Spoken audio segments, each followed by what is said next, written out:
அவருடைய வேலையை அவர் பார்த்துட்டே இருக்கார். அந்த அட்ராக்ஷன், அந்த பாலை திருப்பி வச்சிருக்காரு. அவர் வந்து எல்லா இடத்தையும் சொன்னது இனிமே டிஎம்கே வெர்சஸ் டிவிகே, அதை நோக்கி அவர் நகரார். இன்னும் டிஎம்கே வெர்சஸ் டிவிகே இல்லை, ஆனால் அதை நோக்கி ஒரு உழைப்பு இருந்துகிட்டே இருக்கு.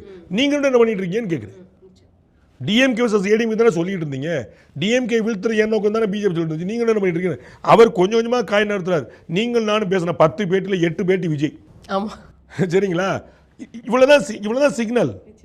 ஏன் எடப்பாடி பழனிசாமி இன்னைக்கு டிவிகே தவிர்த்துட்டு எந்த விவாதமும் நடக்க முடியாத அளவுக்கு இருக்குங்கிறத பார்க்க முடியும். அதுல வந்து டிவிக்கோடைய வெற்றி ஒன்று இருக்குது, ஊடகங்களுடைய சதி 2 இருக்குது, மக்களுடைய ஆசை 3 இருக்குது, அதிமுக பாஜகவுடைய செயலற்ற தன்மை 4 இருக்குது.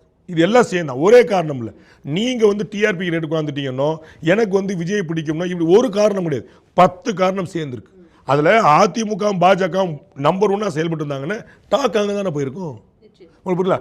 அதை ஏடிஎம்கே பிஜேபி தவற விடுது. விஜய்